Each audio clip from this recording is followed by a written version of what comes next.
Bien, bonjour à tous. Merci d'être venus, d'avoir passé les différents barrages de sécurité pour entrer dans cette salle. Je sais que c'est pas facile ce matin. Le manque de monde encore, ça va arriver. Alors, je suis Yannick Roudot. J'ai en charge cette animation, modération de table ronde qui va être la plus interactive possible. Le but, c'est pas que nous ayons la parole pendant 1h30, que les invités parlent tout seuls, mais qu'il y ait vraiment un échange avec vous, quelque chose de constructif. Alors pourquoi j'anime cette table ronde? Quand Jacques m'a proposé, j'ai volontiers accepté parce que je suis assez engagé sur les questions d'entreprise contributive, d'entreprise de demain. Et c'est des choses auxquelles je réfléchis régulièrement et j'en ai fait mon métier. Et puis par ailleurs, je dirige une maison d'édition engagée sur qu'est-ce que pourrait être l'avenir, dans le meilleur des cas possible bien sûr. Donc ce sujet me convenait très bien. Alors avant de commencer, je vais vous présenter rapidement les 5 invités. Après, on va leur laisser la parole pour qu'ils expriment leur première opinion et leur rôle sur cette question qui est assez vaste, hein, le juste prix, parce que le juste prix, ça veut dire qu'on parle d'un autre modèle économique, peut-être d'un modèle où on prendra enfin en compte les externalités négatives et positives dans la chaîne de production et la chaîne de valeur. Donc nos invités vont en parler. Et pour en parler donc de tout ça, on a d'abord Nicolas Chaban à ma droite, qui est fondateur de C'est qui le patron, une coopérative de consommateurs qu'il a créée en 2016. Je laisserai compléter rapidement tout à l'heure. Romain Ferrari, directeur général de Serge Ferrari et de la Fondation 2019, qui a pour but de faire converger économie et écologie en favorisant l'intégration des coûts écologiques et sociaux dans la structure du prix. Donc on est vraiment dans le sujet et on parlera notamment de TVA tout à l'heure. À ma gauche en rouge, et dire à mon extrême gauche en rouge, Thomas Hurier. Il a mis son pull rouge. Thomas Hurier. Donc Thomas, il est fondateur de 1083, une marque de jeans et de chaussures éco-conçues fabriquées en France. Alors il me corrigera si je dis des bêtises. Il y a au moins 3 boutiques, hein, mode éthique, en France. 5 boutiques aujourd'hui et une boutique 1083 à Paris, je crois. Hein. Voilà. Donc il complétera, nous expliquera comment on arrive à vendre des produits textiles éthiques, respectueux des externalités, fait en France à un prix tout à fait raisonnable selon moi. Je pense que le consommateur, j'espère que le consommateur le partage aussi. Julien Rival, Julien est associé de Deloitte Développement Durable. Il intervient depuis plus de 15 ans auprès d'acteurs publics et privés sur ces questions en stratégie, en déploiement et en reporting RSE. Et il nous donnera son regard de financier et d'expert sur comment on va valoriser tout ça, comment on va pouvoir mettre en place éventuellement des process pour valoriser un sujet extrêmement complexe. Et puis enfin, à ma gauche, Isabelle de Silva. Alors, Isabelle de Silva est présidente de l'autorité de la concurrence depuis 2014. Elle a occupé différents postes ministériels, travaillé au Conseil constitutionnel, au Conseil d'État. Elle a été directrice juridique du ministère de l'écologie, du développement durable et des transports et du logement entre 2009 et 2011. J'en dis pas plus, vous avez fait beaucoup de choses aussi. Et donc Isabelle de Silva nous expliquera aussi comment l'autorité de concurrence peut intervenir et faire en sorte que ces externalités ne nous emmènent pas vers une distorsion concurrentielle. Alors avant de vous donner la parole, parce que l'idée c'est de le faire en plusieurs temps, c'est qu'on parle 10-15 minutes, on vous donne la parole, vous posez des questions. On approfondit le sujet, on vous redonne la parole. On va le faire comme ça. Parce qu'en 2 temps, sinon ça risque d'être un peu long si on parle tout seul pendant 45 minutes. Voilà un peu la forme. Si vous voulez prendre la parole tout à l'heure, je vous demanderai de lever la main, de vous présenter en 2 mots. Il faudra appuyer sur le bouton rouge pour parler. Et pour des gens qui seraient à l'extérieur, il y aura un micro qui circulera. Bien, commençons d'abord par Nicolas Chaban. Alors, Nicolas, votre marque aujourd'hui est connue par pas mal de monde. C'est qui le patron? On est vraiment sur cette notion de juste prix. Pour vous, un juste prix, c'est une répartition équitable entre le producteur, l'entreprise et le consommateur. Ne doit pas être dans une phase de prix trop élevée. C'est bien ça? On aurait pu sur le bouton. Alors, voilà, on m'entend? Oui. Bonjour à tous. C'est vrai qu'on a l'impression d'être en réunion, ce qui est très agréable. Non, c'est vrai. Non. Le juste prix, alors c'est nous la démarche, bon, comme je l'amène à chaque fois, j'ai encore amené, pour pas déroger à la règle, mais ça permet de mieux comprendre et plus vite ce qu'est notre aventure. Des consommateurs ont créé une brique de lait en 2016 parce que on a découvert côté consommateur, donc c'est une coopérative de consommateurs, c'est important de préciser ça. Voilà. Ça, la brique de lait, elle parle plus que tous les discours. Côté consommateur, on s'est dit, c'est un peu triste que notre argent alimente un système où à l'autre bout, un producteur ne vit pas de son métier. C'est-à-dire que c'est quand même la découverte d'un système qui nous rend complices par nos achats de quelque chose qu'on n'a pas envie de cautionner. Donc on s'est dit, on crée notre brique de lait. Elle est arrivée en 2016 dans les magasins Carrefour au début. Et puis, sans pub, sans commerciaux, même sans structure, sans financement, même à la limite sans business plan, sans juste du bon sens, je crois, un peu collectif, l'envie de se dire non mais il faut qu'on protège les producteurs. La brique de lait, en 3 ans, c'est retrouvé dans des records de vente. Au-delà des chiffres, c'est plutôt l'espoir qu'il y a derrière, c'est-à-dire, encore une fois, hein, cette brique de lait, on rêvait d'en vendre 5 millions de litres pour aider les premières familles de producteurs. On en est à 150 millions de litres. C'est la la référence la plus vendue de l'histoire en tant que nouvelle marque. Alors, encore une fois, au-delà des chiffres, c'est tout le symbole qu'il y a derrière.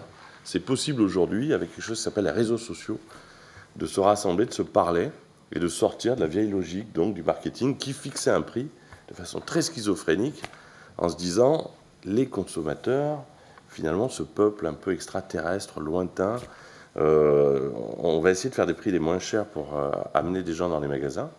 Et puis dès qu'on a pu prendre la parole côté consommateur, puisque ça a été créé au niveau du cahier des charges et même du prix par les consommateurs, on s'est rendu compte que non, on ne voulait pas tous le prix le plus bas.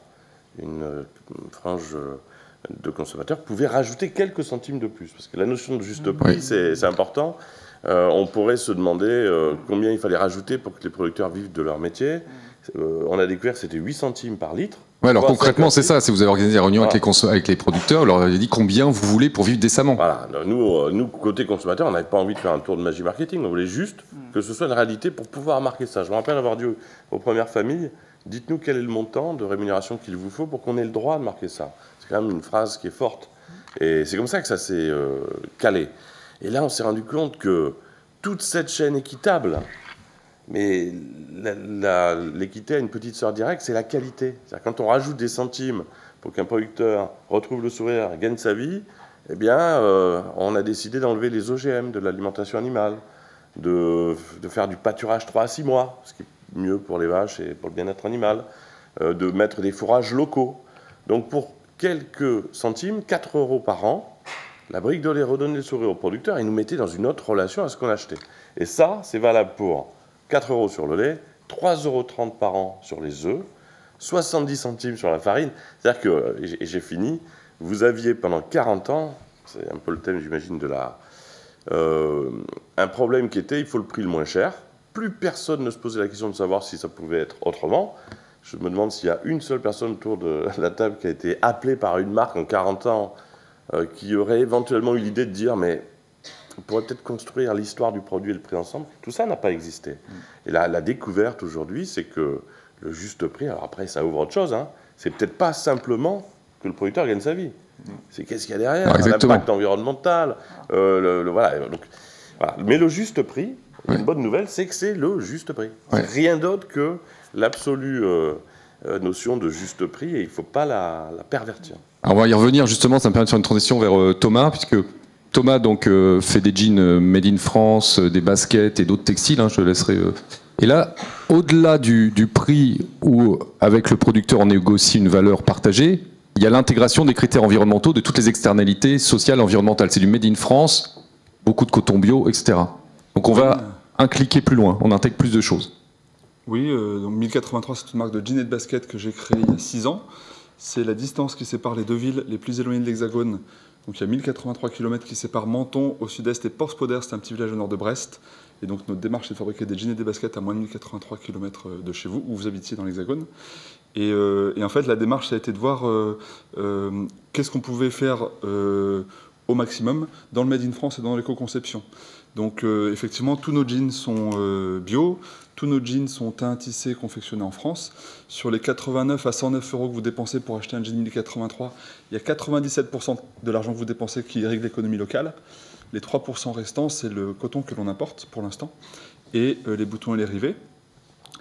Pour fabriquer un jean, il y a 8 étapes. La culture du coton, la filature, la teinture, le tissage, l'ennoblissement, la coupe, la confection et le délavage. Sur ces 8 étapes, on a relocalisé les 7 dernières. Il n'y a que le coton qui nous résiste pour l'instant. On est une entreprise à mission, donc notre démarche, c'est d'amener chacun à produire et consommer dans l'économie circulaire. C'est nos statuts. Et de ce fait, on va devenir producteur de coton en 2020 grâce au recyclage des vieux jeans, ce qui va nous permettre de relocaliser 100% de la fabrication du produit de A à Z, puisqu'on va partir de vos anciens jeans pour fabriquer des jeans neufs. Et on réussit ça en 6 ans sur un marché ultra mondialisé, ultra concurrentiel, très polluant. Mais on y arrive parce que c'est notre seul objectif, du fait de notre mission, amener chacun à produire et consommer dans l'économie circulaire. Pour nous situer, on était donc 2, mon frère et moi, il y a 6 ans. Quand on s'est lancé, on faisait 200 000 € de chiffre d'affaires. 6 ans plus tard, nous sommes 70 dans l'entreprise. Nous sommes rentables. Nous avons des fonds qui ont investi chez nous récemment, mais de manière éthique. On essaie d'avoir une logique la plus transversale possible. Et comme le fait Nicolas avec ses équipes de patrons, on est vraiment dans une logique de totale transparence. C'est-à-dire que tout notre business model, toutes nos astuces, tous nos contacts, toutes nos marges, tous nos salaires, etc. sont partagés avec transparence sur notre blog, sur les réseaux sociaux et sur le livre que j'ai écrit l'an dernier où je partage tous les tuyaux pour essayer de changer d'échelle. Voilà en résumé ce que l'on fait. Et ce qui est intéressant par rapport à ce que disait Nicolas, c'est que l'un comme l'autre, c'est les consommateurs qui plébiscitent. On a un prisme de la grande distribution qui dit non, mais le consommateur veut du prix bas. Mais finalement, dès qu'on propose une offre éthique juste, alors après le juste, on pourra en reparler, hein, qu'est-ce que ça veut dire? Là, il y a tout de suite un succès immédiat et une réponse immédiate. Oui, un point que j'ai oublié de préciser, c'est qu'on s'est lancé en financement participatif il y a donc 6 ans. On voulait vendre 100 jeans. On en a vendu 1000, alors qu'on était inconnus au bataillon. C'était vraiment une campagne Ulule où je présentais en photo un jean qui était trop grand pour moi, donc sous lequel j'avais caché un collant de ski de fond parce que j'avais qu'un prototype et que du coup il était trop grand, donc pour que ça passe à peu près sur des photos, je m'étais un peu grossi. Ce jean en photo, il y a 1000 personnes qui ont eu la folie de l'acheter sans le voir, sans l'essayer, pour le recevoir 1 an plus tard. Et grâce à eux, on a fait des petits, on s'est développé, on bénéficie d'énormément de communication sur les réseaux sociaux parce que, comme on dit tout à nos clients, en fait, ils sont super engagés. Donc, ce n'est pas que des clients, ce sont des ambassadeurs, ce sont des commerciaux, ce sont des bêta-testeurs avec nous. Et tout ça nous fait changer d'échelle. Le pompon de ces derniers jours étant qu'on propose maintenant à nos clients d'investir chez 1083, de placer leur épargne chez 1083, et en les rémunérant à 5% par an pour ça, pour les aider à savoir où va l'argent de leur épargne. Et donc, on leur propose de financer notre besoin en fonds de roulement pour développer la filière textile française. Donc, on va très très loin. On est tout nu, en fait. Voilà. Pour une marque de jeans, c'est... Excellent. Merci Thomas. Romain, Romain, votre spécificité, c'est vraiment l'économie circulaire, recyclage des matières premières. En partie, je laisserai compléter. Et ce qui vous agace un peu, c'est qu'aujourd'hui, les externalités négatives, quand on ne prend pas en compte les impacts environnementaux et sociaux, ne comptent pas finalement dans notre modèle économique. Et on a tendance à proposer des matières recyclées plus chères parce que le coût de production n'est pas le même qu'une matière issue directement des ressources fossiles. Et là, on a un problème de prix. Alors Yannick, juste pour vous embêter, je ne vais pas parler de matière recyclée, je vais prendre la brique de lait, puisqu'elle est juste à côté de moi. Merci Nicolas. Voilà, ça c'est une brique de lait, allez, 1 €. Quel est le montant des externalités environnementales de cette brique de lait? Alors, externalité environnementale, c'est un coût qui est supporté ni par le producteur, ni par le consommateur, qui est reporté en coût public sur la collectivité. À votre avis, c'est quel montant? 1083 €. Non, c'est 30%.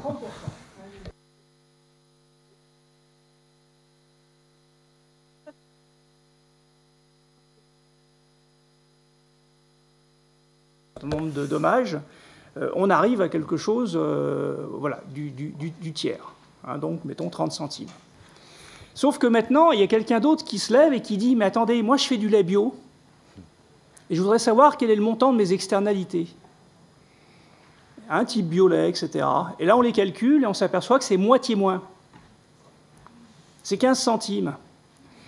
Alors, le gars qui fait du bio, il dit « Mais attendez, il y a un problème de concurrence déloyale, là. » Parce que quand l'autre, il vend, il crée un coût public de 30 centimes, et moi, quand je vends, je n'en crée un que de 15 centimes. Donc, j'attends qu'on me rembourse la différence.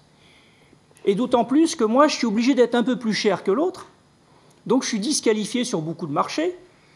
Qu'on dit toujours au consommateur qu'il faut payer plus cher une offre responsable, mais il en a marre, il finit par se rebeller, etc., etc. Donc, il faut me trouver un truc. Voilà. Puis la Fondation 2019, c'est finalement notre boulot, ça. Nous, on a cherché depuis 2011, depuis sa création, on a cherché à développer des méthodes qui permettent d'évaluer ces externalités sur des offres de produits, de services, Alors on a parlé de la brique de lait, mais il y a aussi la poêle Tefal avec de l'aluminium vierge ou de l'aluminium recyclé. Il y a aussi des cafetières, réparables ou pas réparables, du mobilier, facilement recyclable ou pas, allégé ou standard, des prestations de nettoyage avec Artupox par exemple, éco-conçu, etc. On est capable d'évaluer les externalités par unité d'utilité et de bien-être produite, vendue, entre deux offres. Évidemment, on ne veut pas s'arrêter là. On veut aussi essayer de corriger les défaillances de marché. Donc, on travaille sur des instruments de correction de défaillances de marché, comme par exemple la TVA circulaire. Il y a une tribune dans Le Monde qui est parue hier soir, qui sera ce soir sur le papier, vous verrez, dans les idées. On explique, ça fait beaucoup de débats à l'Assemblée sur la loi d'économie circulaire. Mais en gros, comment imaginer des instruments pour que celui qui, a priori, est plus cher sur le marché, mais qui finalement coûte moins cher en coût public, puisse retrouver à un niveau concurrentiel normal, de manière à pouvoir se développer normalement, ce qui n'est pas le cas aujourd'hui. Mais il y a d'autres aussi instruments, on en parlera. Oui, on en parlera après. Justement, ça me permet une transition vers Isabelle de Silva, puisque Romain a parlé de concurrence déloyale. Vous êtes l'autorité de la concurrence. Alors, en quelques mots, si vous pouvez nous rappeler votre mission, et puis comment vous pouvez intervenir pour qu'il n'y ait pas de distorsion concurrentielle, où ces gens, on va dire vertueux, ne soient pas pénalisés par rapport à des gens qui n'ont strictement rien à faire des externalités environnementales et sociales, pour faire court. Merci. Alors la notion de juste prix qui a été choisie pour cette table ronde, pour moi, elle est vraiment une très très bonne question et notion, parce qu'en concurrence, on s'intéresse au prix, parce que le prix, c'est un critère essentiel dans le fonctionnement économique des entreprises. Alors pour plusieurs raisons. C'est par le prix que classiquement une entreprise va pouvoir amortir ses coûts, donc il y a une notion de rentabilité financière. Il y a une notion marketing, le prix est un signal pour le consommateur. Parfois, plus le prix est élevé, plus il va choisir le produit, ça c'est des références dans le domaine du luxe. Parfois, au contraire, il va considérer qu'il cherche le prix le plus bas possible parce que les produits sont peu différenciés ou qu'il n'a pas les moyens de se payer un produit plus cher. Et enfin, le prix, c'est un indicateur en économie. Par exemple, on voit que dans les marchés qui sont moins concurrentiels, il y a des tendances à ce que les prix augmentent. Il y a une étude très intéressante récemment qui comparait l'Europe et les États-Unis et qui montrait que, contrairement à ce qu'on pense parfois, il y a eu moins de concurrence appliquée effectivement aux États-Unis et que ça a eu des conséquences pour le consommateur avec des télécoms, des abonnements à Internet qui coûtent plus cher aux États-Unis tendanciellement qu'en Europe. Alors, qu'est-ce qu'on fait, nous, pour agir sur ces sujets? Alors, on intervient d'abord quand on contrôle les rapprochements d'entreprises. On regarde, est-ce qu'il va y avoir un effet négatif pour le consommateur, mais avec une notion large du consommateur. Ce n'est pas uniquement le consommateur final, ça peut être aussi une entreprise qui est impactée à l'aval ou à l'amont. Et ensuite, on ne regarde pas uniquement l'effet sur le prix. On croit parfois que la concurrence ne s'intéresse qu'à un prix le plus bas possible, mais en réalité, pas du tout. Ce qu'on recherche, c'est tous les éléments du bénéfice pour le consommateur ou les entreprises qui incluent le prix, la qualité et la quantité, puisqu'il peut y avoir des effets où un rapprochement va conduire à moins de qualité et moins de quantité de produits offerts sur le marché. Alors pour vous donner un exemple, on a beaucoup parlé de Siemens Alstom et du fait que cette opération avait été bloquée par Bruxelles. L'un des sujets, c'était qu'on avait un rapprochement entre deux entreprises qui allait se traduire par des prix plus élevés pour les compagnies ferroviaires et in fine pour celui qui voyage en Europe, sans de valeur supplémentaire pour le consommateur. Alors que dans certains cas, on peut accepter des hausses de prix parce qu'il y a une innovation technologique ou un produit de meilleure qualité. Et on peut prendre par exemple l'exemple des smartphones sur un marché qui est très concurrentiel aujourd'hui. On voit qu'il y a des smartphones qui coûtent de plus en plus cher. Quand on voit les iPhones, certains coûtent plus de 1 000 €, alors que dans un marché concurrentiel, on pourrait penser que le prix des smartphones va baisser. Or, on constate aussi sur la même durée qu'il y a eu des innovations très importantes en termes, par exemple, de photos qu'on peut prendre. Donc, ce qui est intéressant, c'est de voir que le prix, c'est un marqueur, que la concurrence, elle vise à ce que le consommateur ait une valeur finale la plus grande possible. En revanche, il y a d'autres problèmes, par exemple les externalités ou les dimensions environnementales, qu'on peut prendre en compte dans une certaine mesure. Je donnerai juste un exemple. On a sanctionné il y a peu, pour la première fois, une entente entre entreprises par lesquelles elles s'étaient mises d'accord pour ne pas communiquer sur les meilleures performances environnementales de leurs produits. C'était des fabricants de revêtements de sol, donc tous les revêtements de sol qu'on peut mettre dans des écoles ou chez soi ou dans des hôpitaux. Ils s'étaient mis d'accord pour dire on va définir un standard de marché et personne ne mettra en avant le fait qu'il est meilleur que le standard de marché. Nous avons sanctionné ça avec une très très grosse sanction de près de 300 millions d'euros parce qu'on a estimé qu'ils s'étaient mis d'accord pour biaiser les règles du jeu de la concurrence entre entreprises, et qu'en plus, c'était intervenu alors que le consommateur était de plus en plus sensible à l'écologie. Donc ça venait porter atteinte à une aspiration légitime du consommateur qui fait ses choix en fonction du prix, mais aussi de la valeur qualité qu'il attache au produit. Donc voilà un exemple comment on s'attache vraiment à prendre en compte toutes les dimensions qui sont importantes pour le consommateur et qui peuvent évoluer avec le temps, avec ces aspirations qu'on voit sur des valeurs plus éthiques ou environnementales qui sont poursuivies par les entreprises. Donc, sur les externalités, moi, ce que je dirais en 2 mots, peut-être au titre de mes anciennes casquettes de responsable en matière d'environnement, moi, je crois vraiment qu'il faut agir sur plusieurs leviers. Parfois, on peut agir par le levier fiscal. Parfois, on peut agir par le levier des incitations. Je crois aussi qu'aujourd'hui, il y a un grand sujet, c'est que les externalités ne sont pas suffisamment chiffrées par la société. On peut prendre l'exemple des agriculteurs bretons. On sait qu'il y a beaucoup de problèmes d'algues vertes en Bretagne qui sont liés à certaines techniques d'épandage. Eh bien, aujourd'hui, ils ne payent pas le prix de ces épandages qui coûtent extrêmement cher à l'environnement et qui vont peut-être faire des actions en responsabilité avec des milliards d'euros contre l'État. Donc, il y a dans certains cas des externalités qu'il faut pénaliser et à l'inverse, des pratiques qu'il faut valoriser par différents outils, peut-être la TVA ou d'autres outils. On reparlera tout à l'heure de ces outils. Je vais donner la parole à Julien Rival parce que justement on a touché du doigt la problématique de la valorisation de ces externalités et du mauvais prix en fait ou du mauvais coût ou des coûts qui sont induits qui ne sont pas calculés. Et la question que j'ai pour Julien, c'est la comptabilité aujourd'hui est uniquement centrée sur la recherche de performance financière.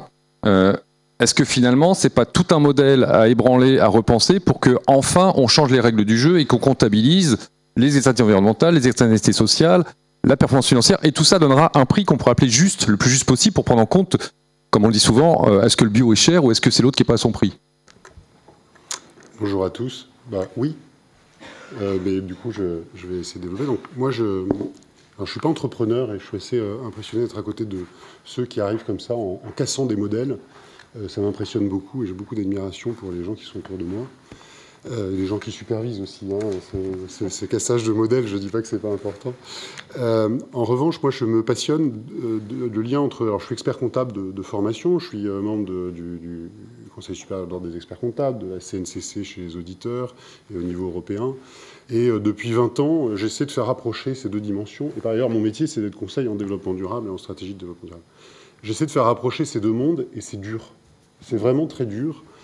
Parce que on a du mal à se parler. Or, on voit bien aujourd'hui, et cette table ronde l'incarne parfaitement, que une des solutions, c'est d'arriver à réconcilier ces deux mondes. Et plus que les réconcilier, il devient absolument urgent de trouver des réponses aux questions que vous posez. Et le premier défi, c'est de quantifier la durabilité, finalement. Voilà. Moi, j'ai travaillé beaucoup sur ces sujets, d'abord par le reporting dit RSE des entreprises, puisque c'est déjà de manière globale, au niveau d'une entreprise, parler des impacts environnementaux et sociaux, et de plus en plus au niveau des produits, avec les ACV qui ont commencé sur environnemental. Analyse de cycle de vie du produit, je précise, attention aux acronymes. On a cependant un gros défi, et là ça va être la partie la moins drôle, c'est qu'on a plein d'initiatives très enthousiasmantes sur la quantification, l'évaluation, dans ces deux domaines, à la fois sur les produits et à la fois sur les entreprises, avec des IPNL, avec des triple performance bottom line, vous pouvez mettre tous les mots que vous voulez, des trucs très, très passionnants. On arrive à un stade où maintenant, et ça va être la casquette un peu sombre de l'affaire, il va falloir standardiser et normaliser. Parce que si on ne standardise pas et qu'on ne normalise pas un minimum, on n'arrivera pas à régler ces problèmes de concurrence déjà, parce qu'aujourd'hui, chacun publie les chiffres qu'il veut, avec les outils qu'il veut, de la façon qu'il veut, sur le périmètre qu'il veut. Il n'y a rien de pire qu'une information disant « j'ai économisé ceci ou cela » ou « j'ai fait économiser ceci ou cela ». Pas parce que l'émetteur de l'information triche ou ment, mais parce qu'il applique un référentiel qu'il a décidé lui-même tout seul à sa façon. Et que donc, de toute façon, ce ne sera pas comparable, ce ne sera jamais opposable, et du coup, ça ne va pas répondre à la question qu'on a tous, c'est de rétablir la confiance. Or, notre sujet principal, c'est rétablir la confiance, et je pense que la profession du chiffre, en s'intégrant plus dans les questions de développement durable, peut apporter des solutions. Il y a besoin d'une contrainte réglementaire, parce que vous le dites, chacun a son propre référentiel, chacun fait son autodéclaration de vertu. Mais est-ce qu'on peut vraiment... Alors, moi, c'est souvent une question que je me pose. Est-ce que c'est un vœu pieux d'imaginer une triple comptabilité? qui soit européenne et mondiale. On a développé les normes IFRS dans le monde en quelques années, on est passé au modèle américain, ça n'a pas posé de problème. Pourquoi aujourd'hui on ne passerait pas une triple comptabilité qui prend en compte les externalités et on donnerait jusqu'en 2025 ou 2030 aux entreprises pour s'y coller? Oui, c'est une piste. Alors, les questions en cours de débat aujourd'hui ne se posent pas tout à fait avec ces termes-là. Alors, vous avez beaucoup dans la presse des positions disant la comptabilité n'a rien compris au développement durable. Et d'ailleurs, parfois, la comptabilité, c'est de sa faute. C'est un parfait bouc émissaire pour dire que le monde va mal. Bon, de fait, ce n'est pas pour protéger une profession particulière, mais je ne crois pas à ça. En revanche, elle est incomplète. On n'a jamais demandé à un thermomètre de vous dire si vous êtes en bonne santé. On lui a demandé de savoir si vous avez de la fièvre ou pas. La comptabilité, c'est pareil. Elle mesure des flux financiers. On vous demande quels sont les flux financiers qui ont été échangés en appliquant des règles de droit. Ce qui manque aujourd'hui, c'est l'IRM. C'est donc pour moi ce qu'il faut rajouter, c'est l'information extra-financière. Alors elle a commencé, et donc c'est ce volet-là de standardisation de l'information extra-financière des entreprises qui est en cours. Il y a la DPEF en France, la déclaration de performance extra-financière qui fixe un cadre pour certaines entreprises, mais c'est très limité à des grands groupes. Et donc, quel est le socle, finalement, minimum d'informations extra-financières, mesurées tous avec la même façon, parce que sinon on ne va pas y arriver, qu'il faut demander aux entreprises. Et sur cette base-là, on pourra faire la phase d'après, qui est comment on traite les externalités, quelle fiscalité éventuelle. Mais si on n'a pas le socle de mesures commun partagé par tous, et idéalement à un niveau européen, minimum, voire mondial, eh bien, on n'arrivera jamais à faire ça. Et donc, c'est un gros défi, et ce défi, il faut une volonté politique, et je ne suis pas sûr qu'elle soit totalement là encore. En tout cas, il faut qu'elle s'accélère. Avant de donner la parole à la salle, vous voulez compléter? Juste rajouter un point, c'est vrai qu'on voit ces aspirations à des entreprises plus éthiques et plus responsables qui se développent, notamment chez les jeunes générations qui parfois nous poussent et donnent le signal, y compris pour choisir les entreprises où ils vont travailler. Je voulais indiquer qu'on a commencé un travail avec plusieurs autorités de régulation en France sur la prise en compte de la dimension environnementale. Et on a été frappés autour de la table, il y avait l'AMF, le CSA, la CNIL, l'ARCEP et nous-mêmes, de voir que chacun dans nos domaines, il y avait des applications concrètes de cette prise en compte environnementale. Et je vais en donner un exemple qui m'a semblé assez frappant. L'autorité des marchés financiers. Aujourd'hui, il y a de plus en plus d'entreprises qui mettent en avant le fait qu'elles ont des investissements éthiques ou responsables ou qui protègent l'environnement. Et désormais, elle a entrepris de contrôler la réalité de ces pratiques et de sanctionner ceux qui ne disent pas la vérité ou qui ont des promesses trompeuses. Donc moi, je trouve ça intéressant de voir que pendant longtemps, ça a été un peu parfois un outil marketing de mettre sur un paquet de chocolat, c'est équitable, mais sans que le consommateur puisse savoir jusqu'à quel point c'était véritablement équitable ou soutenable. Et aujourd'hui, c'est devenu un critère de choix tellement important que même l'AMF peut sanctionner une entreprise qui aurait dit de façon trompeuse « je protège l'environnement par mes investissements, par mon mode de production ». Donc ça montre qu'il y a le besoin de contrôle qui peut se traduire de différentes façons. Parfait. Avant de poursuivre sur le sujet, on va vous laisser la parole. Si une ou deux personnes en question, voilà, monsieur, vous avez levé la main. Allez-y, je vous demanderai de vous présenter en 2 secondes qui vous êtes. Oui, je suis un retraité activiste. Parfait. Ouais. Je voudrais poser une question à l'ensemble du panel sur la destruction de la notion même de juste prix à partir de ce qu'on appelle le yield management. À savoir que, au-delà de la structure des prix, comme vous l'avez bien mentionné tout à l'heure, c'est qu'il y a maintenant apparaît la loi de l'offre et de la demande à l'instant T. Les compagnies aériennes sont en train d'imposer ce modèle, on le voit à la SNCF, et demain matin, le marchand de tomates va dire en fonction de la file d'attente et du nombre de caisses que j'ai derrière, je multiplie par 4 mon kilo de tomates. Et donc, on ne sait plus après ce que vaut un kilo de tomates. Moi, je ne sais pas ce que vaut un billet de train Paris-Lyon, puisqu'il est à 29 € à cette heure-ci. Dans 10 minutes, il est à 58 et il retombe à 24 demain matin.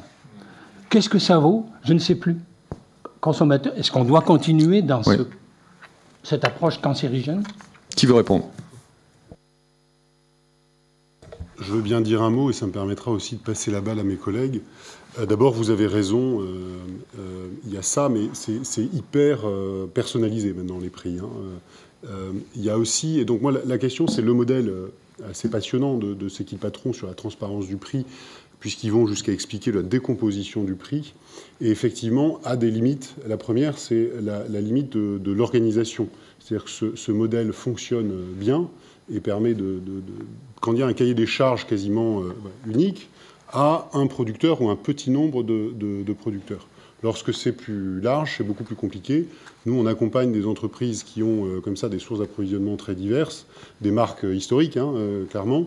Le défi pour arriver jusqu'à la transparence, sans même parler de nouveaux modes de pricing, comme vous évoquez, c'est-à-dire hyper complexe et digitalisé, déjà rien que l'organisation des sourcing, etc., rend l'analyse de coûts précis tel que le rend transparent C'est qui le patron, ou des marques distributeurs qui peuvent aussi se le permettre parce que les lignes de production sont plus simples.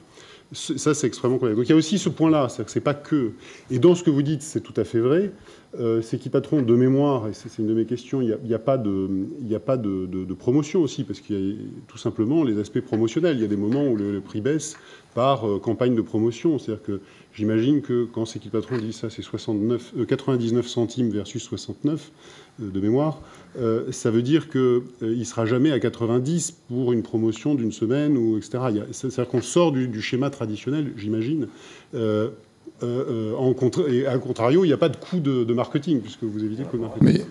Et ça veut dire, est-ce que ça veut dire que la transparence, finalement, est réservée aux PME et que les grandes entreprises n'y arriveront jamais, et donc le juste prix, on peut oublier dans une multinationale? Ça, c'est une excuse que vous... Non, mais justement, je ne cherche pas à les excuser. Justement, je ne cherche pas à les excuser. C'est n'attendons pas d'elles c'est tout à fait le juste prix à ce moment-là. une question. Ça ne veut pas dire que c'est...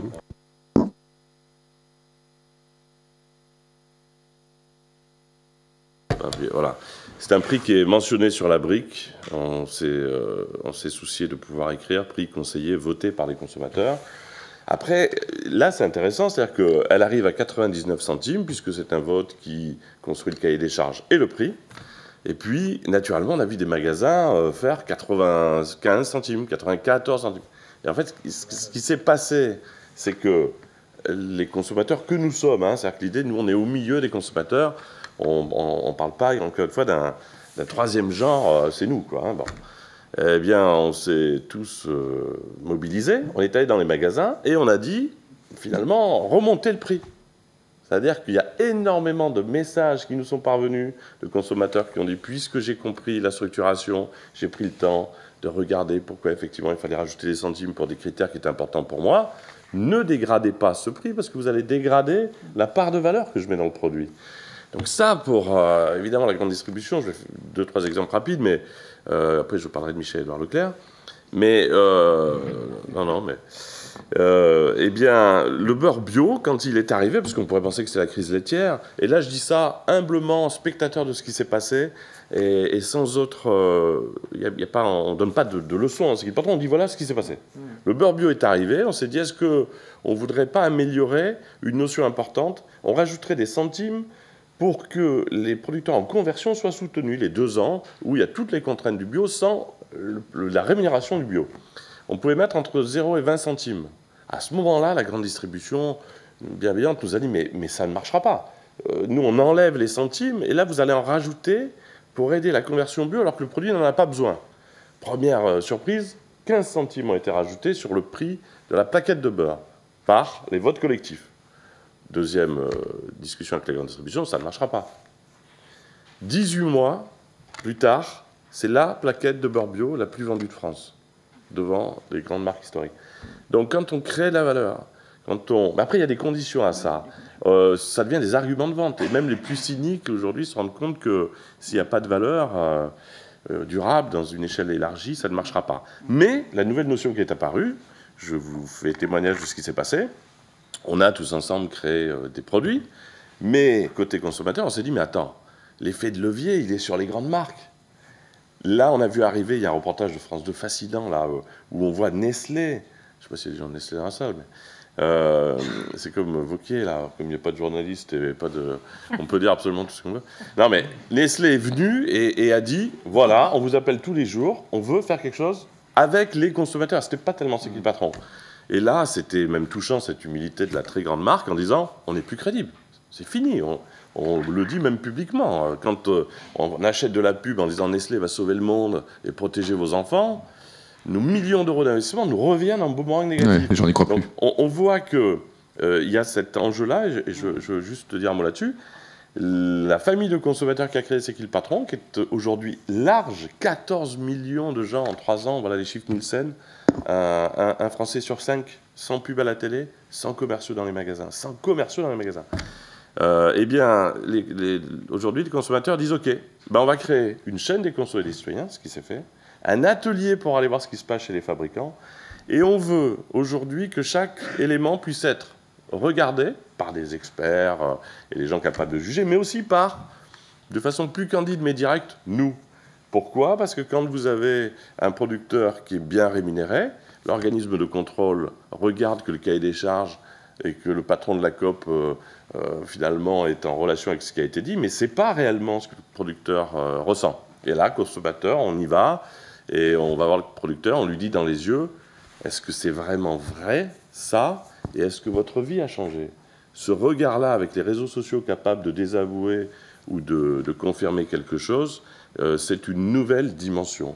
Et quand j'entends, après il y a plein de trucs, mais la loi alimentation, l'Élysée dit, on s'inspire de C'est qui le patron ? Audrey Bourlot, la conseillère d'Emmanuel Macron, dit « La brique de lait nous a inspiré la structuration du prix de la loi alimentation. Et nous, côté conso, on s'est dit « C'est bon, c'est gagné, ça marche dans la vraie vie, on s'en inspire pour faire une loi, et là, ça ne marche pas. » Donc il y a aussi cette forme d'inertie qu'il faut essayer de contrer. Voilà. Mais je crois que les consommateurs n'attendront plus, ils respecteront toujours évidemment le cadre institutionnel et politique, mais c'est fini, la génération nouvelle, elle n'attendra plus. Elle est tournée vers le fait de prendre en main sa part de destin, de se parler. Les réunions ne se font plus dans la rue, où elles se font depuis chez soi. On rassemble un bon sens collectif sur des sujets simples, on se fédère et on sort le bulletin de vote le plus puissant qui soit, évidemment la carte bleue pour changer le monde plus vite qu'avec un bulletin tous les 5 ans. Justement, j'avais fait réagir Thomas. Est-ce que le juste prix, justement, c'est pas le consommateur qui le décide ? On n'a pas besoin de ces réglementations, de ces contraintes plus ou moins, parce que quand même le poids du marketing influe beaucoup sur le consommateur. Quand on voit le succès du Black Friday, on voit qu'il y a quand même du chemin à parcourir. Je voulais réagir à votre question par une petite anecdote. Donc nous, le Gin 1083, on estime qu'il est dans un prix juste. On a construit le prix avec les clients, avec les commerçants chez qui on revend le gin, et on s'est mis d'accord sur un business model où en gros le gin nous revient à 30-35 €. On le revend 45 € hors taxe aux commerçants, qui le revend 90 €. Et en fait, avec ce modèle économique-là, tout le monde gagne sa vie, on n'a pas besoin de faire de soldes, on n'a pas besoin de faire de promo, etc.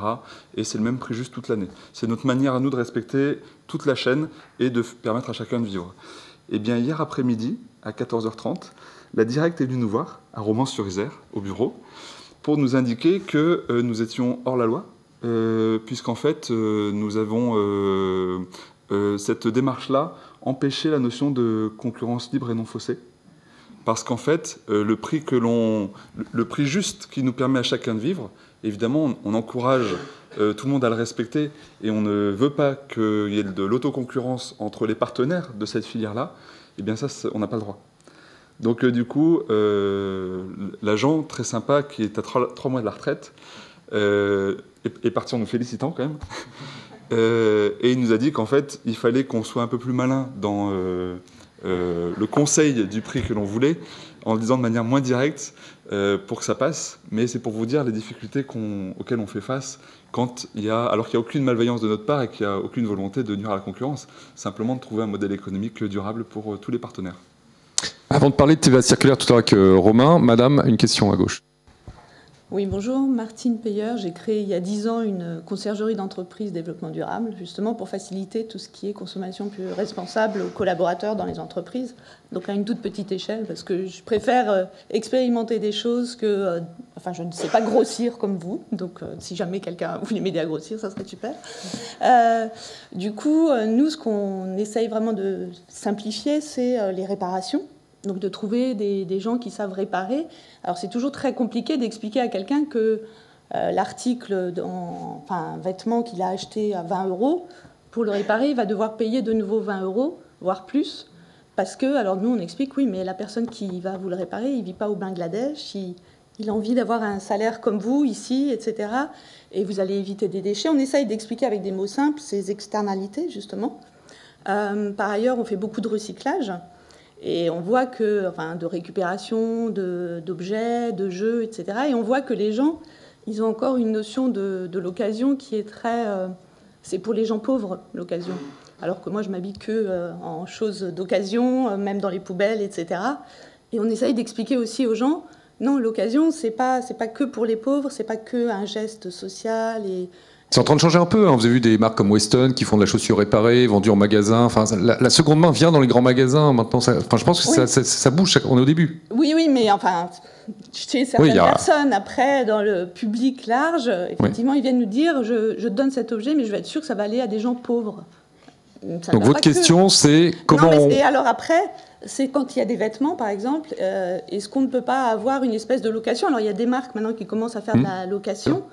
Et que même quand la personne vient acheter son vêtement, elle devienne copropriétaire de ce vêtement, je ne sais pas, avec les outils qu'on a aujourd'hui, de pouvoir tracer ce vêtement, parce que plus il est durable, plus il pourra être loué, plus peut-être la personne qui l'aura acheté à l'origine pourra gagner de l'argent, parce qu'il y aura cette location, cette occasion, voilà.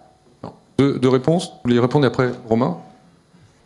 Oui, ce que je trouve intéressant, c'est aussi de voir comment les usages évoluent, et on voit que de plus en plus, il y a une aspiration pas forcément à acheter, mais à être dans l'usage. Donc, il y a l'économie du partage, on a connu ça pour les voitures. Il y a l'idée aussi que certains vont s'abonner à un système de prestation de vêtements qui vont changer.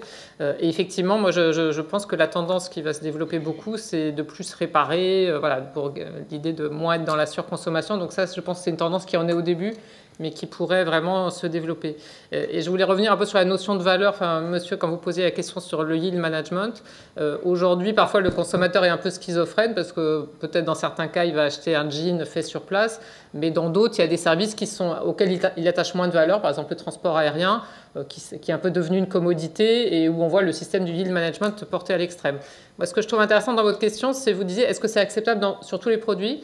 Je pense que ça peut être dangereux pour certaines entreprises qui rentrent dans cette politique de prix. La SNCF, c'est un bon exemple parce que c'est une entreprise vis-à-vis de laquelle les Français ont une relation spécifique. Et je pense qu'ils ont beaucoup perdu en image en allant vers des systèmes de yield management un peu extrêmes et d'avoir un billet de train qui, Paris-Lyon, oscille entre, je sais pas, 30 €, 300 €, imaginons dans un scénario maximum. Économiquement, ça peut avoir beaucoup de sens parce qu'il y a des théories économiques qui peuvent démontrer que c'est la meilleure façon de remplir les places et même d'offrir à certains des billets qui ne pourraient pas se payer autrement. Mais il y a une tendance forte aujourd'hui, c'est le prix personnalisé sur Internet. Et je pense ça va vraiment être un grand sujet, y compris sous l'angle concurrentiel, avec les logiciels aujourd'hui de fixation du prix qui permettent des fixations inférieures à la seconde et des variations qu'on ne voyait pas du tout avant. Avant, traditionnellement, on fixait les prix pour une année, pour un semestre, pour une semaine. Et aujourd'hui, à la différence des entreprises qu'on voit présentées sur le panel, on a plutôt une tendance sur des sites comme Amazon ou autres à des fixations, enfin beaucoup de variantes et peut-être même beaucoup de prix personnalisés. Donc je pense que c'est quelque chose de nouveau. Il faudra voir comment ça se concrétise. Il y a un choix des entreprises d'aller ou non vers ce type de modèle. Ça n'a pas que des inconvénients. Dans certains cas, il y a des promotions qui peuvent bénéficier aux uns aux autres. Mais je trouve que c'est vraiment un nouveau champ qui s'ouvre qui est extrêmement intéressant pour nous du point de vue de la compréhension de l'économie. Romain Ferrari, comment on fait pour faire comprendre aux gens qu'un produit réparé, recyclé, issu du recyclage ou éco-conception n'est pas forcément plus cher et comment ils vont accepter de payer ce surcoût ou comment on fait pour que ça devienne moins cher finalement à long terme, peut-être en changeant les règles, on l'a vu, ou une TVA, effectivement, incitative, fiscalité? Oui, alors si je reprends juste l'exemple de la réparation, du reconditionnement, alors c'est une tendance qu'on perçoit, sauf qu'en 10 ans, on a perdu 30% des effectifs dans la réparation en France. Donc en gros, on régresse. Clairement sur ce sujet-là, on a refait l'inventaire pour le projet de loi d'économie circulaire, c'est très clair. Alors c'est quand même bizarre parce que ça a en effet plein de vertus, ne serait-ce que sur l'emploi.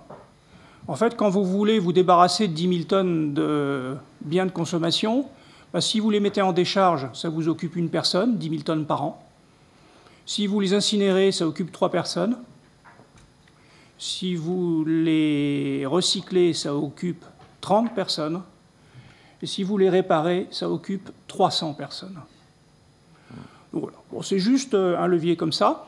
Sur le plan des bénéfices environnementaux, quand on prolonge par 2 la durée de vie d'un article, en règle générale, on divise son impact écologique par 2, quasiment par 2. Donc je dirais qu'il n'y a pas photo sur ce truc-là. Alors, évidemment, c'est compliqué parce que réparer, il faut trouver le réparateur, et puis ça a un coût. Et quand vous avez des phénomènes de promotion agressive, qui à un moment vont vous dire « mais acheter du neuf, c'est moins cher que le coût de la réparation », c'est clair que là, vous plongez, quoi. Donc, vous voyez, ça touche quand même des mécanismes, et c'est aussi un des effets pervers de ces promotions agressives, qui ont voulu être traités aussi dans la loi d'économie circulaire, notamment les fameux Black Friday, et qui a été aussi rejeté par le gouvernement.